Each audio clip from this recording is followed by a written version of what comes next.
Actually છે ને મૂવીનો બહુ ફેન છું.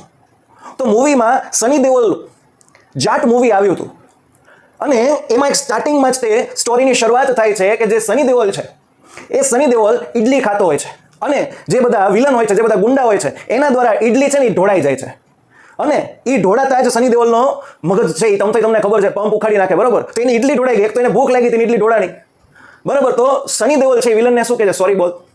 તો કઈ રીતે સોરી બોલ આવી રીતે કહે છે. તો મને ત્યારે લાઇટ થઈ કે સ્ટુડન્ટને આ ઇડલી ઉપરથી હું કંઈક શીખવાડી શકું છું. કઈ રીતે? ખાસ સાંભળ્યો, તમારા માટે જ છે. હું એમ કહું ઇડલી. હવે ઇડલી છે, ઇડલી સોફ્ટ ક્યારે થાય? એમાં ઈનો નાખો તો. યસ. તો આને તમે કેવી રીતે પાકું કરી શકો છો ખ્યાલ છે? સરસ મજાનું મેં ફોર્મ્યુલા બનાવ્યું છે.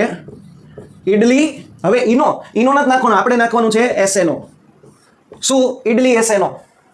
સૌથી પહેલા ઈ, તો ઈ ઉપરથી એવરી વાળા બધા. ઈ ઉપરથી શું બોલવાનું? એવરી વાળા બધા. પછી ડી, તો ડીમાં આવશે ડેઈલી. પછી એ, તો એમાં આવશે ઓલવેઝ. અને પછી છે જો એલવાય, તો એલવાયમાં શું આવશે? લી વાળા બધા. જો અહીંયા લી છે. યસ, આટલું ક્લિયર થયું.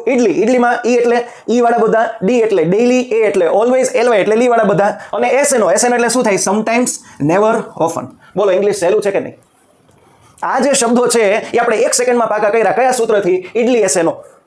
આ સૂત્ર પાકું કરો એટલે તમને સાદો વર્તમાનકાળ છે એ આવડે.